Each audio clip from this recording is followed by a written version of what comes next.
Halo kawan-kawan, Bapak Ibu, sahabat-sahabat channel duniadesa.com. Tayangannya kali ini melanjutkan tayangan sebelumnya tentang latihan soal tes seleksi pendamping lokal desa tahun 2021 ini. Merupakan lanjutan dari sesi-sesi sebelumnya. Sesi 1, 2, 3 itu umum, kemudian 4, 5 itu sudah berbasis tema. Silakan kawan-kawan cek video saya sebelumnya. Dan kali ini sesi 6 temanya tentang pendampingan desa. Jumlah soalnya bukan 25 tapi 15 ya. Maaf, ini tadi belum saya edit, mestinya hanya 15 soal. Kita mulai saja langsung pada soal yang pertama. Soal nomor 1 dari sesi 6. Upaya meningkatkan kapasitas, efektivitas dan akuntabilitas pemerintah desa, pembangunan desa, pembentukan dan pengembangan badan usaha milik desa dan atau badan usaha milik desa bersama, peningkatan sinergitas program dan kegiatan desa, serta kerjasama antar desa untuk mendukung pencapaian SDGs desa merupakan pengertian dari titik-titik. Nah kawan-kawan, dalam membaca soal ini nanti upayakan hanya satu kali, fokus dan konsentrasi. Jawabannya A. Perencanaan pembangunan desa, B. Visi misi RPJM desa dan RKP desa, C. Pendampingan masyarakat desa, D. Pendampingan desa.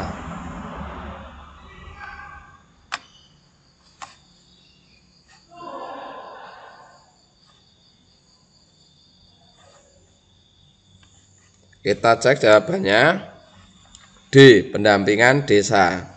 Kita lanjutkan soal nomor 2. Berikut merupakan tujuan pendampingan desa kecuali titik-titik. A. Meningkatkan kapasitas, efektivitas dan akuntabilitas pemerintahan desa dan pembangunan desa. B. Meningkatkan prakarsa, kesadaran dan partisipasi masyarakat desa dalam pembangunan desa yang partisipatif. C. Meningkatkan sinergitas program pembangunan desa antar sektor. D. Mempercepat pemekaran desa untuk percepatan pembangunan desa dan kesejahteraan masyarakat desa. Berikut merupakan tujuan pendampingan desa kecuali. Kita cek jawabannya. D. Di antara yang bukan merupakan tujuan pendampingan desa yaitu mempercepat pemekaran desa untuk percepatan pembangunan desa dan kesejahteraan masyarakat. Lanjut pada soal nomor 3. Masyarakat atau lembaga di luar pemerintah pusat, pemerintah daerah dan pemerintah desa yang membantu penyelenggaraan kegiatan pembangunan dan pemberdayaan masyarakat desa seperti lembaga swadaya masyarakat, perguruan tinggi, organisasi kemasyarakatan, perusahaan, individu dan lembaga-lembaga lainnya yang memiliki keahlian khusus yang dibutuhkan dalam rangka penyelenggaraan pendampingan masyarakat desa. Pernyataan dari sini sampai sini maksudnya, pernyataan ini menjelaskan pihak pelaksana pendampingan dari unsur titik-titik. A. Pemerintah kecamatan dan pegiat desa. B. Pemerintah kabupaten dan pemerhati pembangunan desa. C. Lembaga desa dan lembaga swadaya masyarakat. D. Pihak ketiga.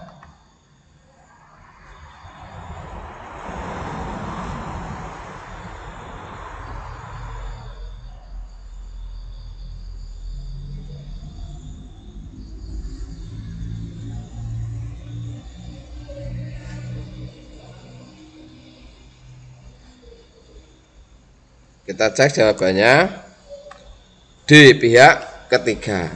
Kita lanjut pada soal nomor 4. Berikut merupakan ruang lingkup pendampingan desa kecuali A. Pemilihan kepala desa dan pengelolaan administrasi kependudukan. B. Pendampingan masyarakat desa dilaksanakan secara berjenjang untuk memberdayakan dan memperkuat desa.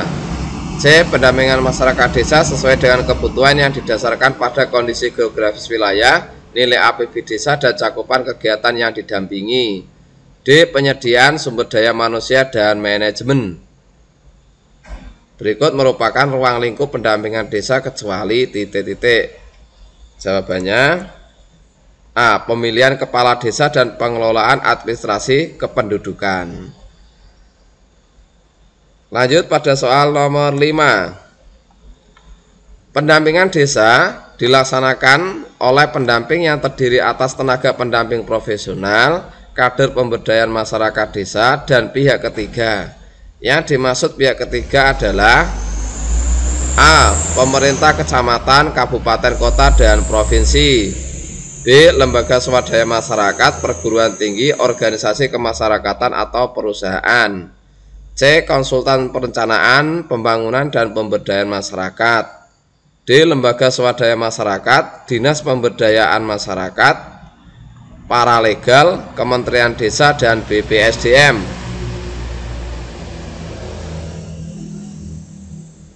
Kita cek jawabannya. Lembaga swadaya masyarakat, perguruan tinggi, organisasi kemasyarakatan atau perusahaan merupakan pihak ketiga yang dimaksud sebagai pelaksana pendampingan. Lanjut soal berikutnya nomor 6. Menumbuhkan dan mengembangkan serta menggerakkan prakarsa, partisipasi, dan swadaya gotong royong merupakan tugas dari titik-titik. A. Pilihannya lembaga swadaya masyarakat setempat. B. Inspektorat Dinas Pemberdayaan Masyarakat Kabupaten atau Kota. C. Tim pengembang prakarsa masyarakat dan konsultan. D. Kader pemberdayaan masyarakat. Kita cek jawabannya. D. Kader pemberdayaan masyarakat mempunyai tugas menumbuhkan dan mengembangkan serta menggerakkan prakarsa, partisipasi, dan swadaya gotong royong masyarakat. Kita lanjut soal berikutnya nomor 7. Kader pemberdayaan masyarakat desa mendampingi kepala desa dalam hal titik-titik. A. Pemeriksaan pembangunan dan membantu penyelesaian SPJ kegiatan. B. Pelaksanaan pembangunan dan pemberdayaan sesuai RKP desa. C. Pengadaan barang dan jasa. D. Pengorganisasian pembangunan desa. Jawaban yang betul D. Pengorganisasian pembangunan desa merupakan peran kader pemberdayaan masyarakat desa dalam mendampingi kepala desa. Selanjutnya soal nomor 8. Memiliki pengetahuan dan kemampuan dalam pemberdayaan masyarakat, memiliki pengalaman dalam pengorganisasian masyarakat desa, mampu melakukan pendampingan usaha ekonomi masyarakat desa, mampu melakukan teknik fasilitasi kelompok-kelompok masyarakat desa dalam musyawarah desa, dan memiliki kepekaan terhadap kebiasaan adat istiadat dan nilai budaya-budaya masyarakat. Nilai-nilai budaya masyarakat desa merupakan kualifikasi yang harus dimiliki oleh titik-titik. A. Pilihannya kader pemberdayaan masyarakat desa dan lembaga swadaya masyarakat. B. Pendamping desa. C. RT, RW, dan LPMD. D. Lembaga swadaya masyarakat, sekretaris desa, dan operator desa. Jawabannya B. Pendamping desa. Lanjut soal berikutnya nomor 9. Langkah untuk menetapkan, menggolongkan, dan mengatur berbagai macam kegiatan, menetapkan tugas-tugas pokok, wewenang, dan pendelegasian wewenang oleh pimpinan kepada staf atau bawahan dalam rangka mencapai tujuan organisasi merupakan pengertian dari A. Pergerakan visi misi. B. Instruksi dan actuating. C. Pengorganisasian. D. Rencana kerja dan controlling. Jawabannya B. Pengorganisasian. Maaf, C ya, ini C. Maaf salah tulis huruf, tapi maksudnya yang betul adalah C. Pengorganisasian.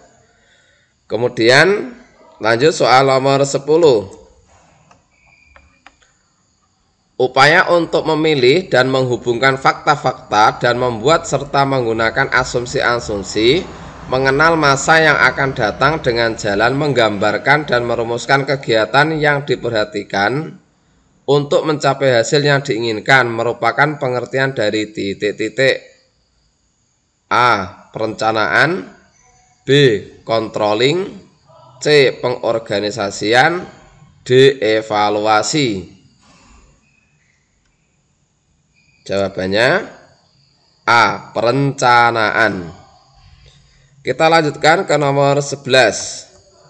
Yang belum subscribe silahkan klik tombol subscribe supaya uploadan berikutnya dapat pemberitahuan otomatis. Proses yang menentukan pekerjaan, pelaksanaan, dan perbaikan dan merupakan bagian dari sistematika manajemen pelaksanaan tugas tertentu merupakan pengertian dari titik-titik. A. Perencanaan, B. Controlling, C. Pengorganisasian, D. Evaluasi. Jawabannya B. Controlling. Kita lanjut soal nomor 12. Proses menentukan nilai untuk suatu hal atau objek berdasarkan acuan tertentu untuk mencapai tujuan tertentu merupakan pengertian dari titik-titik. A. Perencanaan, B. Controlling, C. Pengorganisasian, D. Evaluasi. Jawabannya D. Evaluasi. Kita lanjutkan pada soal nomor 13. Aktivitas yang ditujukan untuk memberikan informasi tentang sebab dan akibat dari suatu kebijakan yang sedang dilaksanakan diperlukan agar kesalahan awal dapat segera diketahui dan dapat dilakukan tindakan perbaikan sehingga mengurangi risiko yang lebih besar merupakan pengertian dari titik-titik. A. Evaluasi, B. Monitoring, C. Controlling, D. Revisi dan publikasi.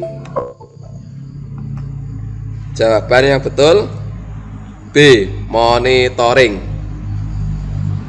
Kita lanjutkan pada soal berikutnya nomor 14.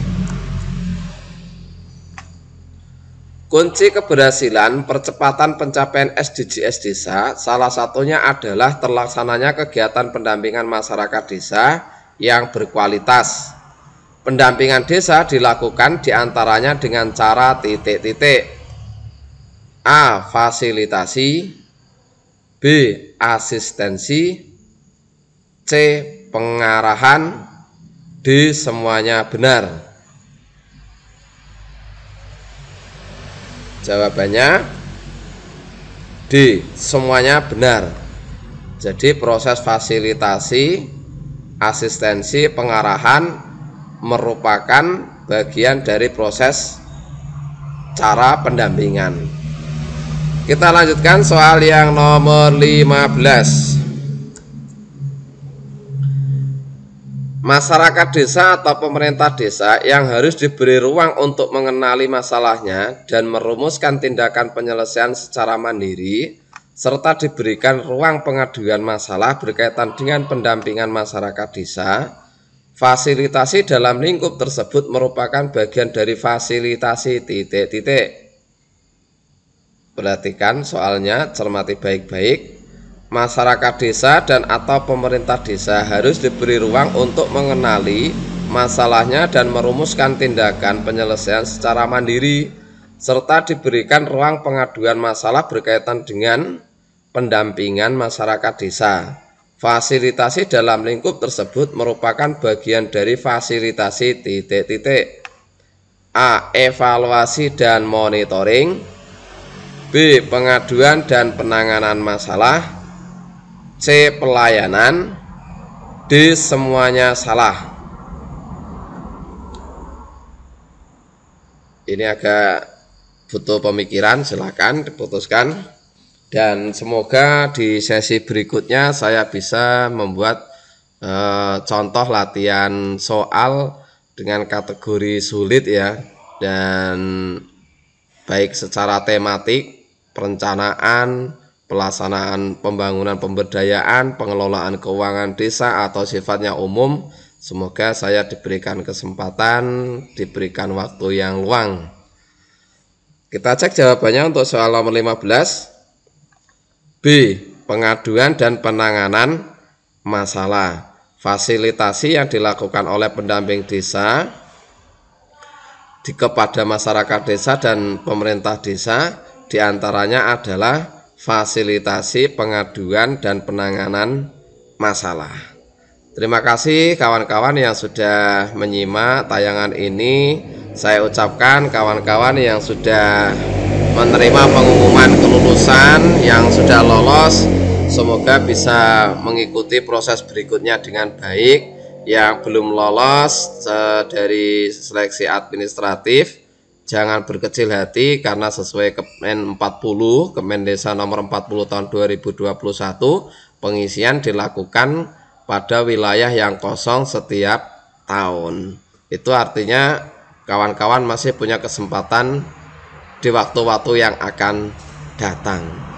Sekali lagi, yang belum subscribe silahkan klik tombol subscribe supaya dapat pemberitahuan kalau saya upload tayangan berikutnya, baik file terkait dengan contoh latihan soal seleksi maupun file-file lain yang berkaitan dengan pendampingan desa atau kebutuhan-kebutuhan yang diperlukan oleh desa. Terima kasih.